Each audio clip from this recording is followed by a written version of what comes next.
This channel does not promote any violence, harmful, or illegal activities. All content provided by this channel is meant for an educational and information purpose only.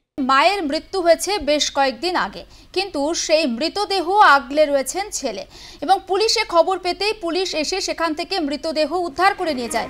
আর তারপরেই মৃত্যু হয় ছেলেরও এবং এই ঘটনায় রীতিমতো চাঞ্চল্য পড়ে গিয়েছে হাওড়ার ঘটনা। এবং যে ব্যক্তি মৃত্যু হয়েছে তার নাম সুরজ নন্দী, মানসিক ভারসাম্যহীন ছিল যেমনটা আমরা জানতে পাচ্ছি। রণজিৎ রায় আমাদের প্রতিনিধি রয়েছেন টেলিফোন লাইনে। রণজিৎ, এখনো পর্যন্ত কি আপডেট জানতে পাচ্ছি? কোথাও গিয়ে তো রবিনসন স্ট্রিটের ছায়া দেখা যাচ্ছে।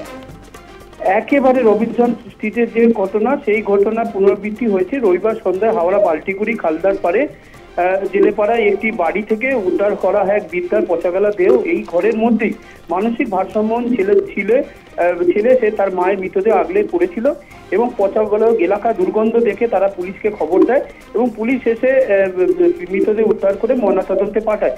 এবং ধারণা মানসিক ভাবে যে রাসমণি নন্দী মা এবং তার ছেলে সুরজ নন্দী নামে দেহ আগলে বসেছিল সুরজ নন্দী, তাকে পুলিশ উদ্ধার করে এবং দীর্ঘদিন ধরে মনে করা হচ্ছে ৩-৪ দিন ধরেই সে তার মৃতদেহ আগলে বসেছিল এবং তাকে আশঙ্কাজনক অবস্থায় পুলিশ উদ্ধার করে এবং একেবারেই জরাজীর্ণ অবস্থাকে উদ্ধার করে।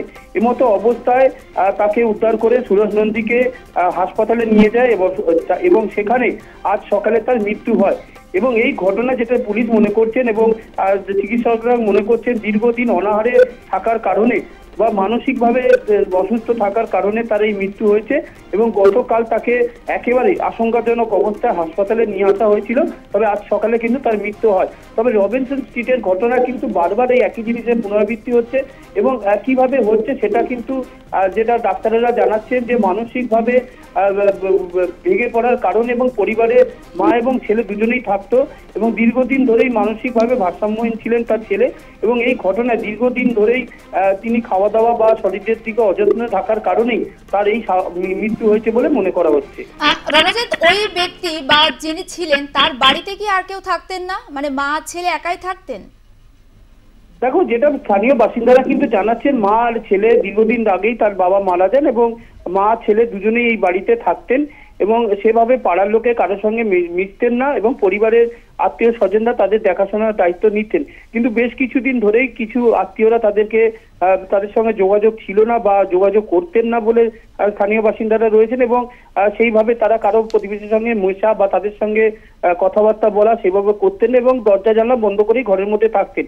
এবং যেটা প্রতিবেশীরা জানিয়েছেন, মানসিকভাবেই তারা সমস্যা ছিল এবং মা ছেলে দুজনেরই ওই মানসিক সমস্যার মধ্যে তারা চলছিলেন এবং এমতো অবস্থায় গতকাল যখন দুর্গন্ধ পায় এবং তারপরেই কিন্তু তারা ধারণা করে কিছু একটা ঘটনা ঘটেছে, তারপরে কিন্তু তারা পুলিশকে খবর দেয়। তবে এই ঘটনায় কিন্তু এলাকায় অনেকটাই তারা আতঙ্কিত, কারণ পাড়ার মধ্যে এইভাবে একজন ব্যক্তি মারা গেল এবং তার ছেলে মৃতদেহ আগলে বসে রয়েছে এবং তারপরে তাকে চিকিৎসার জন্য নিয়ে গেলে হাসপাতালে আজ সকালবেলা তার মৃত্যু হয়।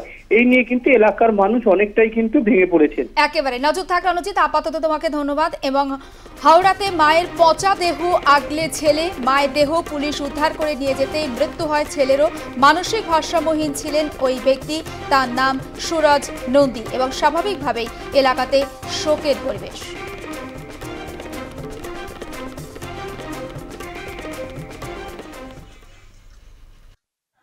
মারা গেছে 2-3 দিন, মরে গেছে, গন্ধ বেরোচ্ছিল।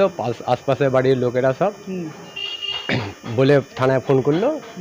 থানা রাত্রে যখন 6টার সময় এলো, এসে লাশ পাশ ওদের ঘরে গেলেন, লাশ পাশ নিয়ে বের করতে 7:30টার পর হয়ে গেছে। ঠিক আছে, তারপরে আমি তো ডিউটি বেরিয়ে গেলাম। ছেলেটা তো সব অসুস্থ মতন হয়ে একটু ব্রেন মেন্টালিটি ছিল, শুয়েই ছিল ঘরে। তারপরে নাকি রাত্রে শুনলাম উনি নাকি আবার ছেলেটাই মারা গেছে আবার। ঠিক আছে, লোক হিসেবে খারাপ নয়, কি বলবো বলুন না, লোক ওদের বাড়িতে কেউ যাতায়াত করতো না। ঠিক আছে, সেটা এই একটু মেন্টালিটি ছিল, ইটফিট মাঝে মাঝে ছুটতো সব ঘরের আশপাশে বাড়িতে। সেখানে থানায় গেছিলো, থানা পুলিশ এসেছিলো, আবার ঠিকঠাক ছিল। তারপরে ওদের বাড়িতে আর কেউ যাতায়াত করেনি, আবার কবে মরে গেছে কেউ জানে না।